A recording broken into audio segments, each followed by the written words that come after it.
From lollies to liquor, phones to french fries, when we think of our favorite products, we also think of their logos. Some are very simple and effective. Others are smarter, with hidden messages buried inside them. Some have even been around for hundreds of years. But have you thought about how these logos came to be? Dig deep and you'll find behind every famous logo, there's a story. Here's our top 10 true stories you won't believe about famous logos. Amazing! Number 10. McDonald's. There are many myths and legends associated with McDonald's golden arches, one of the most recognizable logos in the world. Is it inspired by the letter M? Is it made from French fries? Or, as brand consultant Louis Cheskin maintained in the 1960s, is it a pair of motherly breasts? They're all wrong, I'm afraid. The original McDonald's restaurants all had large golden arches incorporated into their buildings. The arches made the restaurant stand out on the highway and helped to divert rain away from customers queuing for their food. The logo that went on to conquer the world was based on those arches. Incidentally, Sedona in Arizona houses the only McDonald's in the world where the arches aren't golden.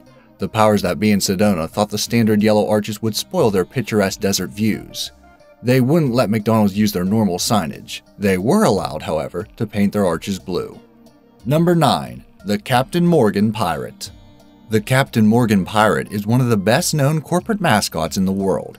His likeness has graced bottles of rum since the 50s and inspired this NFL celebration, landing the captain in hot water. What you may not know is that there was a real Captain Morgan, and he wasn't just an image, he walked the walk. Captain Henry Morgan was a Welsh privateer based in the Caribbean.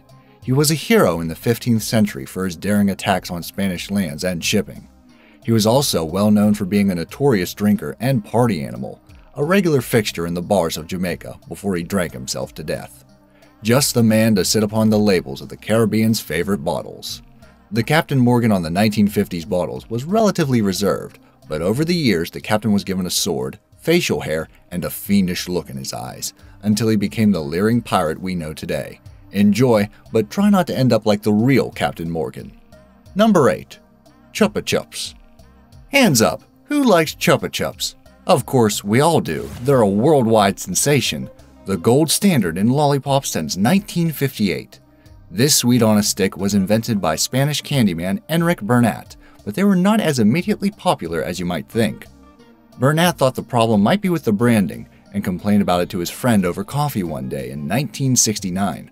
Luckily for Enric, this particular friend was Salvador Dali. Yes, the world-famous surrealist artist. He of the big twirly mustache and droopy clocks. Over the next hour, Dali designed a new logo for his friend on some newspapers lying around the cafe. He settled on the daisy logo we know today. He thought a flower would stand out and appeal to kids. Dali's masterstroke was that the logo would be on the top of the lollipop rather than on the side, so it could be seen from any angle. Number 7. Nike. These days, graphic designers spend weeks creating a logo. They spend their blue sky thinking and testing their ideas on focus groups. They come up with long and pompous justifications of what their ideas mean, and of course, they charge a fortune. All that fuss when it's possible to create one of the most iconic logos ever designed in 17.5 hours for only $35. That's just what happened with Nike and what became known as the swoosh. Nike founder Phil Knight worked as an assistant professor at Portland State University before he became a shoe dog. While he was there, he met Carolyn Davidson, a PSU studying graphic design. When Knight started Nike in 1971, he asked Davidson if she could design a stripe to go on the side of the shoe. Davidson quickly sketched out the swoosh, symbolizing speed and flowing movement. Davidson charged Knight $35, 17.5 hours at $2 an hour. Yes, that's all. Nike went on to become the biggest shoe brand that ever existed. Carolyn Davidson remained a graphic designer. In 1983, she was honored by Nike with a surprise party, and more importantly, shares in Nike that made her considerably richer. Good things come to those who wait. Number 6. The MGM line. The movie maker Metro-Goldwyn-Mayer is one of the world's favorite corporate logos. Firstly, because it tells you the adverts have finished and the movie is finally starting. Secondly, because it has a massive roaring lion in it. MGM's designer Howard Dietz chose a lion for a mascot as a tribute to his university, Columbia, and their sports team, the Lions. Over the years, the logo has been changed in various ways, and sometimes the lines haven't been around for the re-recording, if you catch my meaning. It's the circle of life. There have been 5 MGM lines since the logo was devised in 1917. The original line was called Slats.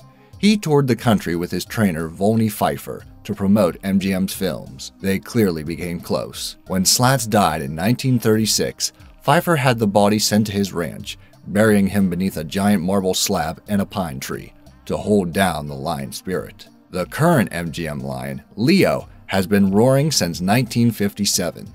He has also starred in several Tarzan movies. Number 5. Apple. If you're not watching this video on a little green bug droid device, you're probably watching it on an Apple screen. That famous logo, the apple with a bite taken out of it, is simple, effective, as familiar as your own face. But what you may not know is that it's not the original Apple logo. The old Apple logo was probably the opposite of simple and effective. It was an extremely detailed picture of Isaac Newton sitting under an apple tree, with the motto, Newton, a mind forever voyaging through strange seas of thought, alone underneath. Doesn't exactly trip off the tongue now, does it? This logo lasted a year until Steve Jobs asked designer Rob Janoff to come up with something a bit better. Janoff came up with the iconic Apple design, and the rest is history. There are quite a few urban myths around Apple and their logo. For example, some say it's a tribute to master codebreaker Alan Turing, who died eating a poisoned apple. According to Jobs, he called his company Apple because he just thought it sounded nice. He was eating a lot of fruit at the time. The bite that is removed from the apple? That's to stop it from being mistaken for a cherry. Number 4. The Bacardi Bats. Back to rum and the most famous rum brand in the world, Bacardi. If you've ever wondered why Bacardi bottles are adorned with bats, our story begins in 1862 in Cuba. Bacardi was first concocted in Cuba by Facundo Bacardi. While other rums at the time were rough and fiery, Facundo's was smooth and light. He purchased a distillery in Santiago de Cuba and set to work. While he was setting up the distillery, Facundo discovered a colony of bats nesting in the eaves of the roof. In Cuba, bats are considered good luck, so his wife Amalia suggested they use the bat as the symbol of Bacardi rum. It was a shrewd move. Many people in 19th century Cuba were illiterate, so they'd ask for the bat rum instead of reading the word Bacardi on the bottle. The Bacardi family say the bat has given them luck over the years, helping them survive setbacks such as Prohibition in the US and exile from Cuba in the 1960s. Number 3. Jagermeister. Staying with the hard stuff, it's the favorite green tipple of après-skiers everywhere, Jagermeister. On every Jagermeister bottle, you'll see a crucifix and a stag's head, and you may be asking yourself, what's that got to do with Jaeger bombs? Well, it starts in 727 AD with a hunter named Hubert. Hubert was a wild, bloodthirsty man, rampaging around the forest, killing everything he saw. He had no morals and cared little for being a Christian. One Sunday, he decided not to go to church and went out hunting, where he was confronted by a large white deer carrying an illuminated crucifix. Hubert then heard the voice of God, telling him to turn to God or risk falling into the abyss of hell. Luckily, Hubert saw this as a sign to change his ways. From then on, he devoted himself to good works. He eventually became Saint Hubert, the patron saint of hunters. That is what inspired the Jagermeister brand. Jagermeister means master hunter, you see. Number 2. Android. Officially, the little green man who greets you when you open your Android device doesn't have a name. Some of the team at Google call him Bug Droid, as he's always chasing down bugs. Those crazy computer guys.